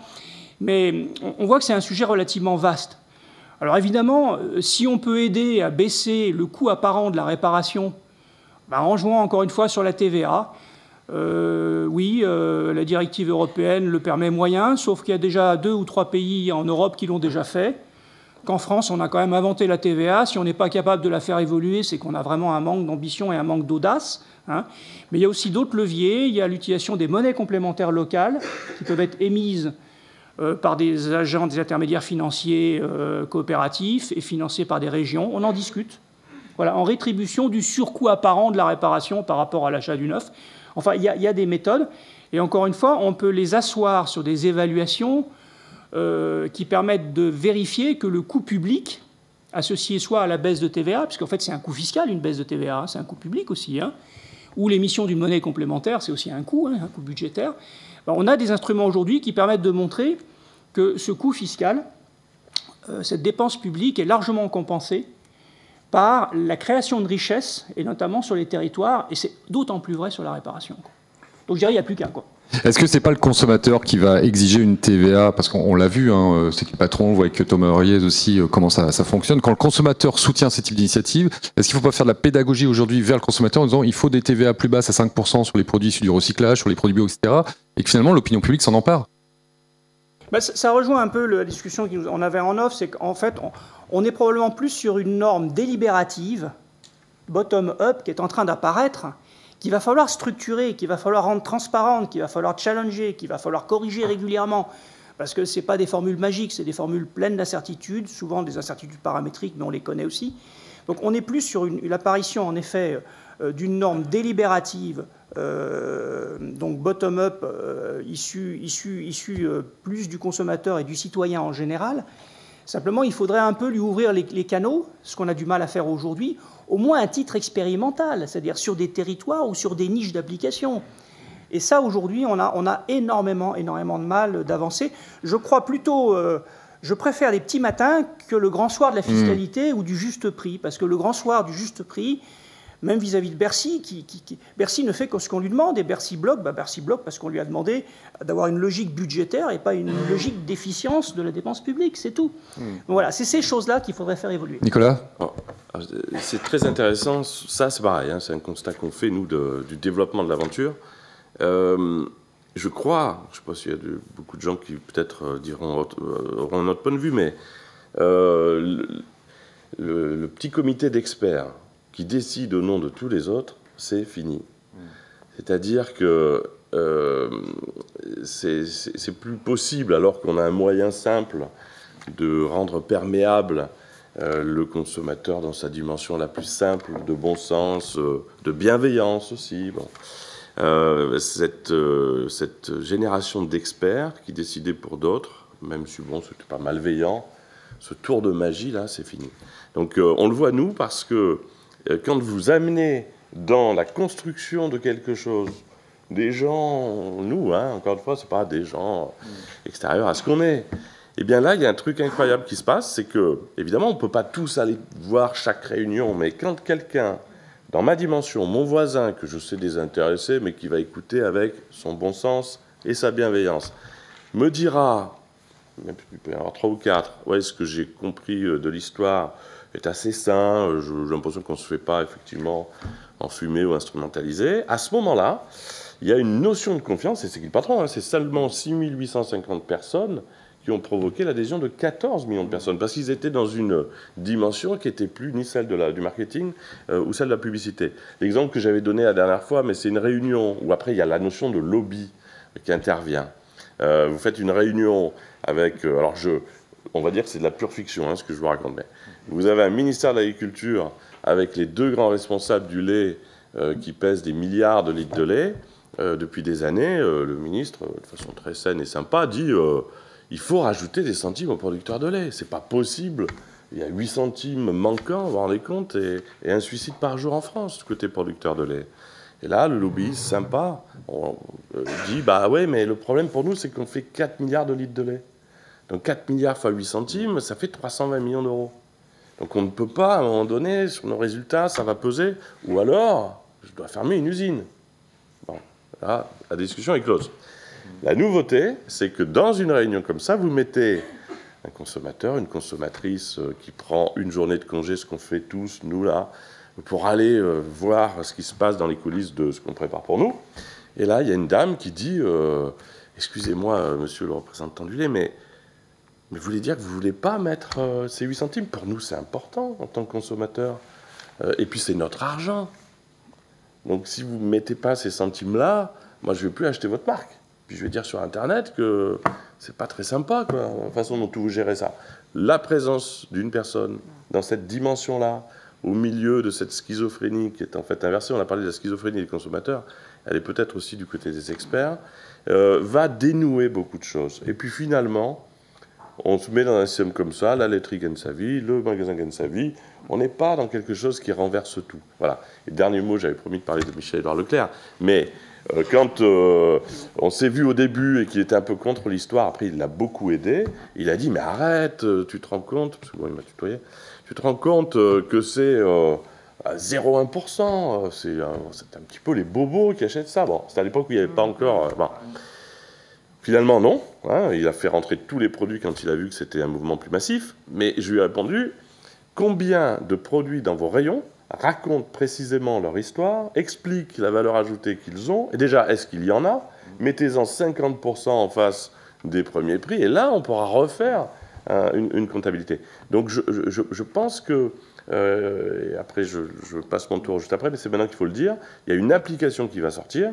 C'est quoi ce produit? Fait par Laurent Pasquier, qui est un co-initiateur de C'est qui le patron? Je vais essayer de faire court. Vous aviez Yuka, et c'est fabuleux Yuka, hein, parce que la presse c'est de dire que... Non, c'est fabuleux ce qu'a fait Yuka. Et là, c'est rouge ou vert. Et bien là, il y a 8 critères. Je vais essayer de le faire court. Ça sort bientôt. En 30 secondes. En 30 secondes. Quelle importance mettez-vous dans vos achats sur la notion d'origine France? 90%. La nutrition, 50%. L'équité, ah ouais, non, ça c'est important pour moi. 100%, pourquoi pas. Le prix, je dégrade le prix, j'ai pas envie du premier prix, je veux aussi un prix équilibré, 30%. 8 critères rapides, on peut aller plus loin. Et une fois que j'ai fait ça, je viens de qualifier mon profil perso. Les produits, on est allé les voir un par un depuis 8 ans à la main, il a fait un boulot fabuleux, on est allé récupérer ces infos. Après, vous avez raison, il faut voir dans quel cadre tout ça s'exprime. Et bien là, pour la première fois, j'ai renseigné mon profil, j'ai un scan qui me permet d'aller trouver le yaourt qui n'aurait jamais été là, en face de mes attentes. Et en dessous, apparaît les grandes marques que je connais. Et là, je découvre que la grande marque, elle est à 37%. Ah ben celle-là, à 51%, ben, il y a une petite PME qui est à 92%. Donc ce renversement personnalisé, grâce aux outils qu'on a, va permettre de remettre un point d'équilibre entre une famille de gens qui décidaient pour des milliers d'autres, alors que tout doit maintenant se partager, on a les moyens de le faire. Juste prix personnalisé et choisi selon les attentes des uns des autres, avec un pouvoir citoyen, l'empowerment. On comprend bien, hein, c'est pas je fixe mes attentes et le prix évolue. Non, non, non. C'est le produit dans l'équilibre qui me convient le mieux, d'impact aussi global et du monde, arrivera en face de mes attentes, que d'ailleurs je peux faire évoluer si j'ai un pouvoir d'achat qui s'est dégradé ou augmenté. Ça. Ok. Une question en face, monsieur. Oui, bonjour. Donc, je suis Jérôme Jublin, dirigeant donc, du Manao et entrepreneur d'avenir. Et j'ai le plaisir donc, d'animer cet après-midi pour une ère numérique digne de confiance. Et là, donc, on entend bien donc, ces expérimentations et on voit bien qu'il y a des... Je dirais que seule l'expérimentation peut permettre de montrer qu'il y a d'autres modèles possibles par rapport à l'inertie du marché, c'est normal. Et la question aux intervenants, c'est quelles sont selon vous les actions donc, prioritaires à mettre en œuvre pour évoluer, donc, faire évoluer ce modèle vertueux, parce que les externalités, finalement, c'est plutôt compliqué à mettre en œuvre. On voit bien que ça touche la fiscalité, on voit bien déjà au niveau européen, on n'y arrive pas. La taxe GAFA, on n'en parle même pas. Et puis, quand avec des acteurs, on parle de Michel-Édouard Leclerc ou de la grande distribution française, mais on peut parler aussi d'Amazon, quelles actions vous voyez, chacun de vous, prioritaires pour que ce modèle se développe et passe à l'échelle, comme on dit avec le jargon, dans le jargon. Moi, je veux bien une première idée à soumettre, c'est ce modèle-là finalement de fixation du niveau de qualité intégrant de la durabilité par rapport à un prix. Il est aujourd'hui développé, comme le font nos amis sur cette tribune, sur les produits de grande consommation. Je pense qu'il faut très vite arriver à des produits financiers. C'est-à-dire qu'il faut appliquer cette règle sur des produits financiers. Parce que là, le levier, il va certainement beaucoup changer. Parce qu'on est tous épargnants, plus ou moins, soit par notre entreprise. Au mieux, on nous demande de cocher une case dans notre épargne, pour ceux qui ont des épargnes d'entreprise, est-ce qu'on veut un fonds ISR? Mais jamais on nous pose la question, un peu comme le fait C'est qui le patron, finalement, est-ce que c'est vrai? Est-ce que vous voulez vraiment 15% de rentabilité par an? Et j'ai envie de dire, si on posait la question aux retraités américains, peut-être que le monde changerait radicalement. Donc ma proposition, c'est de prendre les outils de C'est qui le patron et de les mettre à disposition des retraités américains. Il y a eu des initiatives au début des années 2000 en France. La Caisse d'épargne voulait faire comme les réfrigérateurs A+, environnemental, social, etc. Non, ça a accouché d'une souris parce que il y a beaucoup de conservatisme dans la finance. Il y a une offre ISR, oui, bien sûr. Elle est complexe, il y a des labels, etc. Mais elle est, encore une fois, elle est produite par des institutions financières qui les mettent sur le marché, un peu comme il y avait avant des produits bio, des produits avec qualité environnementale, etc., qui étaient mis sur le marché. Mais le fait de redemander finalement à l'investisseur ce qu'il veut vraiment, est-ce que nos proches qui ont de l'épargne et qui finalement constituent la pression financière qui fait qu'on est toujours dans une logique de coûts les plus bas, etc., et de chaînes non durables, est-ce qu'ils le veulent vraiment? Je ne suis pas du tout sûr, moi, qu'il y a l'idée préconçue que l'investisseur veut maximiser son investissement. J'y crois pas. Fait. Isabelle de Silva. Moi, il me semble qu'il y a un terrain d'action prioritaire qui est de faire payer les externalités déjà à leur juste prix. Et c'est pas facile parfois pour des raisons politiques. Enfin, je prends deux exemples. Il y avait le projet de taxe carbone il y a quelques années qui visait à mieux faire payer par chaque industrie leur contribution négative sur le plan du carbone. Malheureusement, elle a été censurée au Conseil constitutionnel. Un deuxième exemple un peu regrettable, c'était la taxe poids lourd qui visait finalement à faire payer au transport routier de marchandises son vrai prix écologique en le pénalisant, y compris pour des camions qui traversent la France. Ce projet a été retiré, alors même, comme vous le savez, que les investissements avaient été faits pour les portiques. Donc on voit bien que sur des projets très, très mûris et qui ont un sens écologique clair, il n'est pas toujours facile de surmonter les oppositions de ceux à qui ça porte intérêt à l'instant T, mais donc on perd le bénéfice global pour la société. Alors dans les champs de réflexion aujourd'hui qui me paraissent intéressants, on n'a pas encore parlé du commerce international, mais c'est une dimension essentielle bien sûr, parce qu'aujourd'hui il y a des pays, des produits qui arrivent en Europe qui sont produits dans des conditions différentes sur le plan écologique ou éthique. Donc parmi les réflexions de la nouvelle Commission européenne, il y a l'idée, est-ce qu'il ne faut pas mieux prendre en compte dans les accords commerciaux les conditions de production écologique dans le pays d'origine, pour finalement rétablir un peu l'équilibre des conditions de concurrence entre les produits qui arrivent, par exemple, on prend le domaine du textile où il y a énormément d'importations à bas prix, mais qui sont produits dans des conditions écologiques ou sociales très différentes. Donc ça, je pense que c'est un vrai enjeu pour demain, puisque finalement, le consommateur aura un prix éventuellement rectifié au moment de l'entrée dans l'Union, qui sera plus près de ces conditions de production, notamment des aspects qu'il valorise. Ça me paraît vraiment quelque chose sur lequel on peut agir concrètement. C'est pas facile, mais les mentalités évoluent dans le sens que c'est un élément qui doit être mieux pris en compte dans les règles d'échange international. Des réponses à cette proposition, Thomas? Moi, je voulais m'exprimer pour dire que je n'avais pas de réponse. Parce qu'en fait, je ne crois pas que la politique puisse être devant le peuple. À chaque fois que la politique est trop devant le peuple, eh ben, ça fait ce qui s'est passé pour les poids lourds. Donc ça ne marche jamais, en fait. C'est pas possible. Et d'ailleurs, des politiques ne peuvent pas être élus s'ils sont trop devant le peuple, parce qu'en fait, ils ne sont pas suivis. Donc ce qui nous intéresse, nous, c'est de faire bouger le peuple, de bouger tous les uns les autres. Et pour revenir sur votre intervention là, sur le second choix, etc., c'est vrai qu'il y a 10 ans, c'était sale, le recyclage en quelque sorte, ou l'occasion. Moi, je me rappelle, dans mon magasin, j'avais fait un rayon gratuit. Et dans ce rayon gratuit, il y avait des clients riches qui venaient déposer des vêtements plein de bonne conscience dans ce rayon gratuit. Et en fait, ça n'a pas du tout marché, parce que les autres clients qui venaient n'osaient pas prendre ces vêtements d'occasion parce qu'ils avaient peur de l'enlever à des pauvres qui en auraient besoin, et que les pauvres, évidemment, ils ne venaient pas dans mon magasin. Donc, mais ça, c'était il y a 10 ans. Aujourd'hui, il y a Vinted, etc. Et on voit que le peuple, le marché, les gens, nous tous, citoyens, consommateurs, on fait bouger les choses au point qu'il y a des applications aujourd'hui où on se vend des vêtements et on est tout fiers de montrer que c'est d'occasion, que c'est vintage, ça vient d'un tel endroit, etc. On a une histoire à raconter. Donc moi, je crois que toutes les initiatives qui permettent d'engager les consommateurs, in fine, ça va conduire les États, l'Europe, etc., à faire évoluer les choses. Et plus nous serons nombreux à consommer différemment, et plus la législation avancera vite. Donc nous, ce qui nous intéresse, c'est pas tant la législation, c'est plus de faire bouger les mentalités. Les gens. Voilà, les mentalités. Ouais. Le jour où ça deviendra choquant d'avoir un produit neuf sur soi, et chic d'avoir du recyclé ou de l'occasion, on aura gagné la partie. C'est ça. Et donc en attendant la TVA, par exemple, dont on rêve, cette TVA, nous, on a lancé le premier jean consigné cet été, en financement participatif. Il coûte 99 € plus 20 € de consigne. Et donc, par notre business model, par le produit lui-même, en fait, c'est à nous que va revenir la fin de vie du produit, puisque du coup, grâce aux 20 € de consigne, il va nous revenir. Et donc, on a conçu du coup de fait le jean de telle sorte à ce qu'il soit facile à recycler, sinon on sera notre propre victime. Et donc voilà comment on s'engage et comment on engage les consommateurs à faire mieux. Un complément, Romain, sur la TVA? Ouais, surtout sur la question de base qui a été posée, en fait, quelle était l'urgence.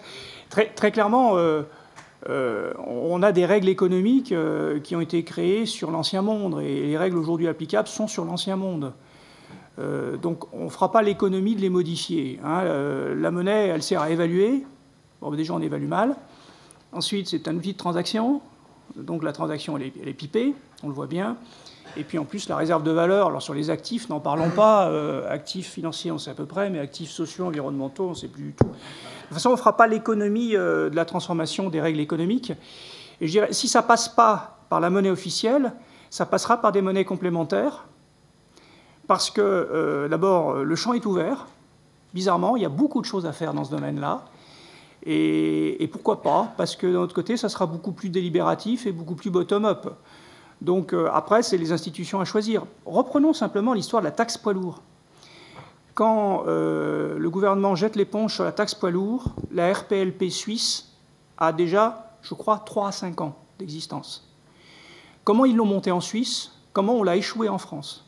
Vous prenez 2 tableaux, vous écrivez tout ce qu'ils ont fait en Suisse et tout ce qu'on a fait en France, et bizarrement, on a fait exactement l'inverse de ce qu'ils ont fait.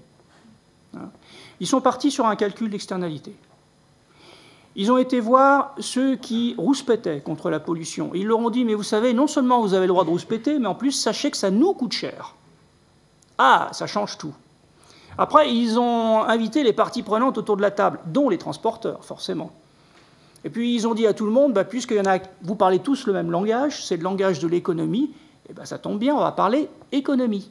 Donc, les transporteurs ont parlé d'économie, compte d'exploitation, coûts, machin, etc.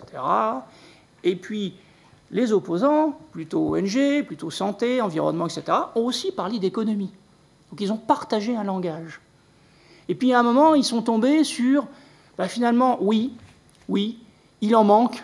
Hein. Alors ceux qui parlent purement économie, c'est-à-dire que les transporteurs ont dit oui, il nous manque quelques lignes dans nos comptes d'exploitation. Hein. Et puis ceux qui subissent des préjudices ont pu les matérialiser au travers de ce langage-là. Et c'est comme ça qu'ils ont réussi à converger vers une valeur à payer par tonne, kilomètre transporté, et surtout ce qu'on n'a pas en France, automatiquement, c'est qu'ils ont dit tout de suite, attention, cette contribution est fléchée sur l'investissement des infrastructures rails qui vont permettre de remplacer le transport. Chose qui demande chaque fois une pirouette pas possible en France, parce que constitutionnellement, c'est quasiment controversé. C'est pas impossible, mais c'est assez controversé. Et donc ça demande chaque fois. Donc vous voyez, tout ça est possible, oui. Mais il faut faire ses petits matins, il ne faut pas attendre le grand soir dans la situation qu'on est aujourd'hui. Merci Romain. Il y avait une question à gauche, madame. À deux questions. Bonjour. Une question parce que les biens dont vous parlez sont pour moi des biens plus de grande consommation à des tarifs plutôt réduits. Est-ce que vous pensez, du coup je m'adresse à tout le monde, que ce serait possible pour des biens qui ont une valeur beaucoup plus importante?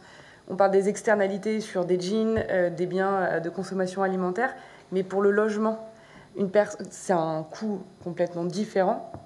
En étant dans l'immobilier, j'ai vu quelques études dans mon entreprise, on a fait des études et on voit que les gens, il y a un vrai blocage psychologique, le prix est vraiment important. Comment on peut faire pour prendre en compte ces externalités qui ne sont pas aussi faciles de montrer, voilà, on fait ce produit, il a fait tant de kilomètres, on va rémunérer à juste prix la personne qui va construire, qui va fournir la matière première. Est-ce que vous pensez que les démarches que vous avez entreprises, notamment M. Huriez et M. Chaban, sont applicables pour des biens qui ont une valeur mais beaucoup plus importante, où la barrière psychologique du prix, elle fait forcément, elle se monte plus? On nous a questionné, puisque cet atelier qui est né après ce qu'est le patron, l'atelier consommateur et citoyen, voilà comment ça a été nommé, il y a eu tous les secteurs, la banque, je crois qu'on en a parlé dans la presse, je ne sais pas si je vais faire une bêtise, mais la BNP nous a appelé en disant « Oh là là, il faut qu'on change quelque chose ». Et puis après, le groupe Accor, il lance une nouvelle chaîne et il dit « Je donne le volant au consommateur, vous pouvez tout regarder ». De manière, ça va me coûter tellement cher en pub, on ne me croira pas, je vais peut-être de cet autre chemin. Et là où je pense que vous avez raison, c'est que c'est un logiciel, quasiment, au-delà d'une démarche isolée. C'est-à-dire que si, je répondrai par un conditionnel, mais si on peut imaginer que pour la majorité des gens qui consomment, ça peut avoir du sens, en étant certain et en le contrôlant, qu'un achat est au fameux juste prix, qui, au-delà de la rémunération des uns et des autres, même dans son impact global, permet de savoir qu'on n'est pas en train de se rendre complice de la destruction de valeur quelque part en donnant cet argent qui est quand même pas facile à gagner. Si cet équilibre-là, avec suffisamment de contrôle, de pédagogie, d'explication, est possible, tous les secteurs seront impactés. Et là où c'est important, c'est qu'il n'y a peut-être plus beaucoup d'argent, mais nous, on a découvert un trésor phénoménal. C'est les heures qu'on est tous prêts à donner si les choses sont claires.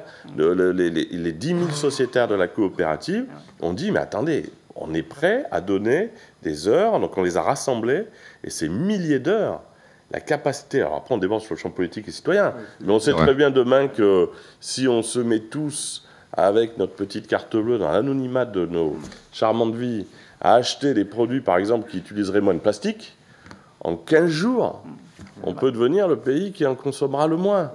Donc ça va très très vite, et c'est cette notion d'immédiateté qui à la fois oblige à prendre du recul, mais rend concret des choses immédiates. Ouais. Là, mais on touche du doigt comme la gouvernance, et enfin, pour vivre en local dans une petite mairie, nos élus ne sont pas forcément prêts à ce qu'on prenne la main sur les projets immobiliers, sur la provenance. Ils n'ont plus le choix. Ouais, on est d'accord. Ils n'auront plus le choix.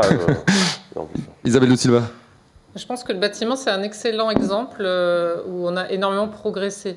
Il y a des règles techniques qui s'appliquent dans le bâtiment qui ont été énormément densifiées sur le plan de la protection écologique il y a quelques années. Alors, c'est vrai que ça s'applique plutôt à l'habitat collectif. Ça coûte cher à l'instant T.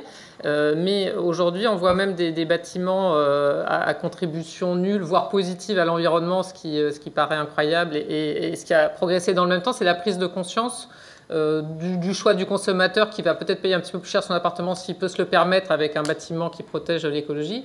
Et on voit aussi, ce qui est intéressant, c'est qu'en protégeant l'écologie, on peut aussi avoir des bénéfices induits en dépensant moins en énergie. Bon, il y a l'exemple qu'on connaît tous des fenêtres plus ou moins isolantes et de la façon dont ça peut influer sur les coûts au long terme. Je crois qu'il y a un domaine qui, en revanche, est moins défriché aujourd'hui, c'est de dire, par exemple, je vais choisir un entrepreneur ou un constructeur qui traite mieux ses salariés ou qui, par exemple, va mieux protéger leur santé en n'utilisant pas des peintures qui soient nocives pour sa santé. Donc ça, c'est un domaine plus nouveau, à mon avis, qui pourrait se développer beaucoup, mais c'est vrai qu'aujourd'hui, c'est moins les critères qu'on voit mis sur le marché. Mais il n'y a aucune raison que des produits beaucoup plus chers comme le logement ne rentrent pas dans cette logique de protection environnementale. Et il y a énormément d'initiatives très concrètes, avec aussi des réflexions sur le bâtiment, construction en bois, et donc la mesure des effets écologiques qui sont souvent non seulement directs, mais indirects. Donc moi, je trouve que c'est l'un des domaines où il y a eu le plus de progrès concrets d'ores et déjà dans les 10 dernières années. Avant de vous donner la parole, il y a juste une réaction sur le logement, rapide, madame. Oui, bonjour, Caroline Ibi. J'ai créé Apart Essence il y a 3 ans, qui est une agence immobilière socialement responsable et collaborative. Et justement, je suis ravie de voir qu'on parle du logement parce qu'on a beaucoup parlé de tout ce qui est éthique au niveau des produits de consommation. Et sur des sujets comme le logement, alors il y a les propriétaires qui peuvent justement peut-être se permettre d'acheter des produits un peu plus chers en termes de qualité énergétique et autres, mais les locataires qui ne peuvent pas se loger, notamment, Apartessence a été créé à Lyon, mais à Paris, il y a des vrais sujets. Et notre agence, en fait, elle est là pour accompagner des propriétaires qui veulent donner du sens et faire rentrer en priorité des profils qui ne peuvent pas rentrer. Et nous, la difficulté, c'est qu'on est une profession réglementée. Une agence immobilière qui fait de la gestion locative, c'est une profession réglementée avec des tarifs sur lesquels on ne peut pas bouger. Et notre modèle économique, est du coup, est bloqué par rapport à ces sujets-là, parce qu'en fait, nos honoraires, on ne peut pas aller au-delà. Donc moi, j'étais très sensible au discours sur la directe, du coup, qui vient vous dire, bon, vous êtes bloqué, mais c'est super ce que vous faites. On est aussi tout le temps en train de manœuvrer. On essaie de faire payer nos loyers avec notre monnaie locale à Lyon. Et du coup, moi, j'ai mes instances nationales parce que j'ai des caisses de garantie qui me prennent pour un ovni en me disant, mais qu'est-ce que c'est? Alors que la gonette, c'est une gonette égale 1 euro. Et du coup, pour bouger les lignes sur ces sujets-là, dans des secteurs comme l'immobilier qui sont très immobiles, je ne cache pas que c'est un peu complexe. Il n'y aurait pas moyen de créer une convention, une réunion avec ces gens, la directe et autres, pour essayer de faire bouger les lignes? Ouais, alors après, il faut faire tourner le business. Moi, je passe mon temps à alerter Bercy, le ministère du Logement, sur plein de sujets, sur des baisses de TVA, parce qu'on fait de la production de logements à bas coût, et on passe beaucoup de temps sur ces sujets de lobbying, et pendant ce temps-là, moi, je cherche à pas avoir de subventions, et du coup, voilà, c'est complexe. Voilà. Donc, on est sur le juste prix, sur les professions réglementées. Je pense qu'il y a du job. Merci pour ça. Il y avait une question à gauche et une en face après.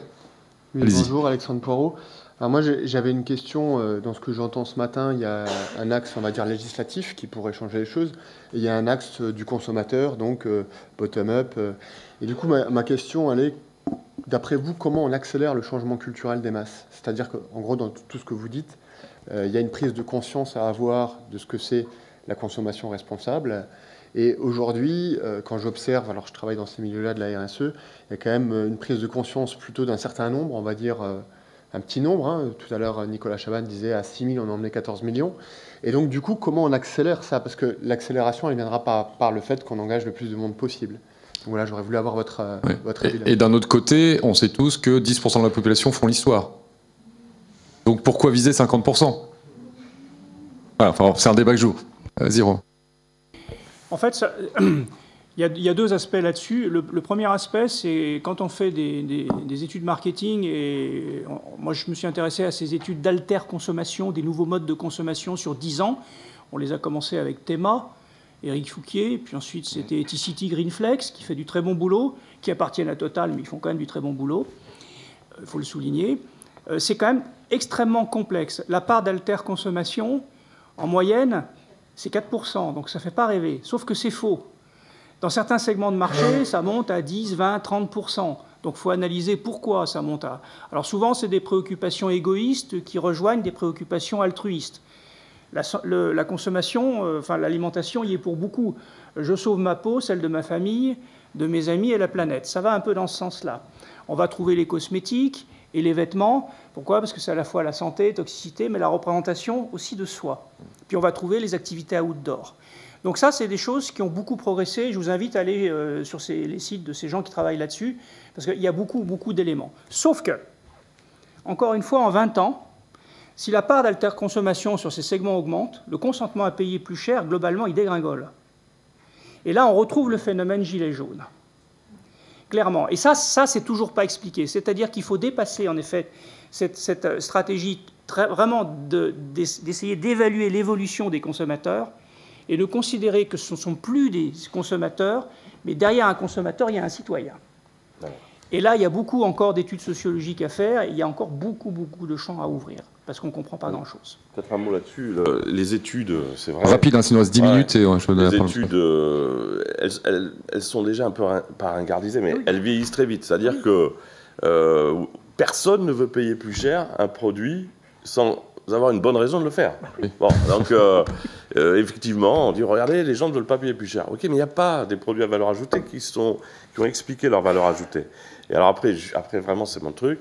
Mon dernier mot, dans un événement, je vois arriver des jeunes qui sont dans une banlieue à Paris et qui disent, on a créé une appli, vous allez voir à quelle vitesse ça va. C'est un glissement de terrain. Là, c'est plus un bout du monde qui bouge. vous avez un glissement de terrain global. Donc, encore une fois, vous pouvez faire 200 étages, vous partez comme la petite caravane d'à côté. Donc, tout est en train de bouger. Et ils me disent, voilà, on a fait une appli où nous, on signale les commerces, où on sait qu'il y a des gens avec du parrainage qui sont des gens sympas, qui font des choses bien dans la vie. J'amène mon argent chez quelqu'un. Alors ça, bon, c'est pas forcément facile à développer. C'est-à-dire qu'il y a quand même une génération qui en est là, pendant que nous, on se demande effectivement comment on va faire une étude d'un truc. Bon. Donc ça va très très vite. Et la notion que vous évoquez, c'est le bon sens. C'est déjà chez tout le monde. Le bon sens, la bienveillance, c'est un socle qui, évidemment, peut sauver le monde. Et il suffit juste de faire vibrer la fréquence collective pour qu'à un moment donné, il y ait un son qui s'empare de l'histoire. Mais c'est chez tout le monde. Il n'y a pas une majorité de gens cyniques et froids. Et bizarrement, ces cyniques et froids, ben, ils sont à la tête des gouvernements. On les a isolés. Alors c'est bien, maintenant, ils sont identifiés. Ils s'envoient des tweets avec des missiles nucléaires. Surtout, ne soyons pas caricaturaux.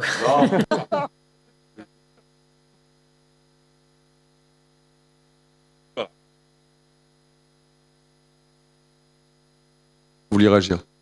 Pour dire, c'est vrai qu'entre l'attente et la réalisation, il y a des freins. Il y a des freins culturels parfois, il y a des freins de pesanteur. Prenons l'exemple du bio, ça fait 20 ans qu'on parle de bio et que les gens se disent bah, le bio c'est peut-être mieux pour la planète. Je pense qu'on a mis du temps à voir finalement est-ce que le bio c'est meilleur, il y avait l'image du bio plus cher et ce qui me frappe c'est qu'aujourd'hui on a en France un besoin d'importation de produits agricoles bio alors que par ailleurs il y a des aspirations à manger bio parce qu'on pense que c'est mieux pour la santé et que c'est mieux aussi pour l'emploi local. Donc, et quand on analyse pourquoi on en est là, on voit qu'il y a eu vraiment des freins énormes des agriculteurs ou des instances représentatives à basculer vers cet autre modèle. Ils ne voyaient pas forcément leur intérêt, c'était perçu comme contraignant. Donc je pense qu'il faut vraiment travailler sur les perceptions à tous les échelons de la chaîne si on veut que ça bouge. Parce qu'il peut y avoir une demande, mais pour autant, le consommateur ne trouvera pas le produit. Donc pour moi, c'est ça ce travail qui est intéressant, c'est d'emmener dans ces transformations les instances représentatives, ceux qui peuvent faire passer des messages. Parfois, il peut y avoir aussi des dirigeants d'entreprise qui sont un peu leaders et qui vont impulser des changements difficiles. Je pense aux problématiques aujourd'hui d'embouteillage ou de prise en compte de l'aspect packaging, hein, qui sont des choix lourds avec des conséquences économiques et industrielles très fortes. Donc voilà, je crois qu'il y a des leaders dans le milieu des entreprises aussi qui font passer des messages. Et l'un des leviers dont on parlait tout à l'heure qui est extrêmement important, c'est aussi le recrutement. Si des jeunes, des diplômés se détournent de certaines entreprises, ça peut faire bouger les choses parce que les entreprises vont se dire j'ai plus de moyens de remplir mes postes, donc il faut aussi que je change en interne parce que sinon les diplômés ne viendront plus chez moi. Donc tous ces leviers, il faut qu'ils rentrent en action pour faire bouger les comportements en profondeur. David. Oui, en 30 secondes, je pense un truc, c'était pas préparé, mais une phrase de mon grand-père qui disait « J'ai pas les moyens d'acheter bon marché ». Moi, j'aimerais que mes enfants disent, et peut-être moi d'ailleurs, « J'ai pas les moyens d'acheter non durable ». Et on voit bien que c'est aujourd'hui, ce qu'on arrive à faire en écoutant les uns les autres, c'est mettre dans la qualité du développement durable et donc faire augmenter le prix. Mais finalement, si on réfléchit c'est totalement paradoxal, parce que ce sont les produits qui sont le plus néfastes, qui ont des externalités extrêmement fortes pour l'ensemble de la population, qui sont les moins chers. Donc il faut arriver à... C'est le prix injuste. C'est totalement paradoxal. Et donc, même moi, le côté payer plus cher pour un produit environnemental, je trouve pas... Enfin, je le fais, mais je trouve pas ça normal. Et d'autant plus qu'on le fait, mais bon, peut-être parce qu'on est un peu dans les bobos et qu'on est capable de le faire. Mais si on veut que ça change complètement le modèle, il faut arriver à ce que ce soit le non durable qui coûte cher. Et ça, je n'ai pas la réponse, hein, je ne me permets pas, je n'ai pas la prétention de la réponse, mais je suis très inspiré par tout ce que j'entends, et certainement que ça vient avec des initiatives de réintégrer dans le prix les externalités négatives, ça c'est certain. Je pense, vous l'avez cité, qu'il faut quand même renforcer les règles de commerce international pour ne pas importer des produits de basse qualité environnementale et sociale, parce que là, on a vraiment une concurrence déloyale. C'est la réalité aujourd'hui. Donc, autant protéger. Donc, je pense que c'est une réflexion au niveau européen, et ça passe par la mesure qui revient sur vous. Ça va pas être simple, ça. Non, ça va pas être simple, mais il y a un moment, il faut savoir si on a la volonté. Ouais. Donc, la volonté politique, moi je suis d'accord, hein, je crois plus aux citoyens, aux consommateurs pour changer le monde qu'aux politiques, mais quand même, là, sur ces dimensions-là, si on n'a pas un vrai drive politique, on ne va pas les trouver. L'un et l'autre sont intimement liés. Une dernière question, parce qu'il est 10h27. Je voulais intervenir sur l'économie digitale, en fait. Sébastien Ravu de l'agence Broster, je me présente. L'économie digitale, en fait, il y a quelque chose qu'on brade sur ce marché tous les jours. Ce sont nos données personnelles. Effectivement, on ne les vend pas au prix juste puisqu'on les offre à ces entreprises. Et je rappelle que c'est ce qui constitue la valeur de ces entreprises sur les marchés, donc les GAFAM, mais il y a aussi des GAFAM européens d'une certaine manière. Donc ce qui constitue leur valeur, c'est le nombre d'utilisateurs, donc nos données personnelles, et puis à côté le nombre de levées de fonds qu'ils ont pu faire déjà. Voilà. Donc on imagine effectivement la fuite en avant de ce type de modèle. Mais ça veut dire que nous, en tant que consommateurs, en tant qu'utilisateurs de ces outils, on a aussi un pouvoir qui est d'arrêter de donner ces données. Et je pense que grâce à des outils comme le RGPD, du coup, je veux rendre hommage aussi à l'Europe, le règlement général sur la protection des données a permis de faire prendre conscience à toutes les entreprises, y compris françaises, de la valeur de ces entreprises et du respect qu'elles leur doivent. Et du coup, derrière aux consommateurs, il me semble que demain, un prix juste pourra s'établir, c'est-à-dire qu'en tant qu'utilisateur de tous ces services, on vendra nos données. Ou alors on ne les proposera pas si le prix n'est pas juste. Oui. C'est difficile aujourd'hui de ne pas les donner, ces données. Il faut sortir d'Amazon, de Google. Exactement. En fait, il y a tout un tas d'outils, comme ceux qui sont proposés en France par l'association Framasoft. Il y a tout un tas de navigateurs. Aux États-Unis, le RGPD inspire la Californie, qui a décidé de légiférer également sur les données personnelles. Donc en fait, c'est en train de bouger. Il faut aller chercher effectivement plutôt dans la résistance que dans le mainstream. Voilà. Oui, une réaction rapide et puis après on va conclure. En fait, ce que vous décrivez là, c'est déjà une monnaie complémentaire 2.0, parce qu'en fait, on consent à donner nos données personnelles parce qu'on consomme quelque chose apparemment gratuit. Donc en fait, il y a bien une transaction. Ce qui est fou, c'est que cette transaction, on ne la maîtrise pas du tout. C'est là où ils sont très bons. C'est eux, en fait, le flux de transactionnel, ils le mesurent, ils l'évaluent, ils le fructifient très très bien, mais ils nous échappent complètement. Et c'est nous le produit aussi. Merci. Alors pour conclure, il nous reste 2-3 minutes. Je vais demander à chacun des intervenants en 10 secondes l'action des actions à mener immédiatement pour qu'on aille vers quelque chose de plus éthique, plus équilibré, plus équitable, plus juste. Nicolas, il y a une action à prendre demain matin. Évidemment, se rendre compte du pouvoir extraordinaire, immédiat qu'on a avec sa carte bleue. Voilà, ça va très très très vite, quoi. C'est-à-dire que si à un moment donné on oriente nos achats de la bonne façon, on infléchit, c'est l'effet aile de papillon, mais on a une capacité à changer le monde dans un monde rêvé. Si on se parle tous de pays à pays sur des sujets très simples, en se disant qu'on va amener notre argent vers des choses plus durables, on peut aller à une vitesse absolument supersonique. Merci. Romain Ferrari. Non, ce qui me paraît essentiel dans notre échange, c'est qu'en fait, il faut casser cette notion production-consommation. On est des citoyens qui partageons des unités d'utilité, de bien-être et de sens. Et pour les partager, on utilise des systèmes de communication, que sont notamment les monnaies, et il faut se les réapproprier. Ces systèmes transactionnels, il faut se les réapproprier dans ce sens-là. On partage, en fait, des valeurs ajoutées, d'utilité, de bien-être et de sens. Et c'est là qu'il faut reconstruire, en fait, notre système économique, c'est sur ces bases-là. Merci. Isabelle Silva. Oui, je trouvais ça bien de terminer avec le numérique, parce que je crois que, monsieur, vous avez soulevé un problème essentiel. Il peut y avoir de la valeur là où il n'y a pas apparemment de prix, et c'est ce qu'on voit avec l'économie des plateformes biface, multiface. Donc je dirais peut-être le point commun dans tous les sujets qu'on a abordés ce matin, c'est la conscience par le consommateur de la valeur qu'il accorde à des produits, à des services, et surtout qu'il puisse connaître les règles du jeu. Donc les obligations de transparence, de responsabilité des acteurs, on en a parlé dans le domaine des produits traditionnels, mais dans le monde du numérique, c'est peut-être encore plus important parce qu'on est face à des produits, à des services nouveaux. Et donc le sujet des données, je crois avec vous que ça sera un sujet de demain et d'aujourd'hui déjà en termes de protection des droits des uns et des autres, mais aussi en termes d'égalité des conditions de concurrence, et on s'en occupe très activement. Merci. Julien Rival. Moi, j'ai répondu tout à l'heure un peu par le levier investisseur, donc je ne vais pas le redévelopper.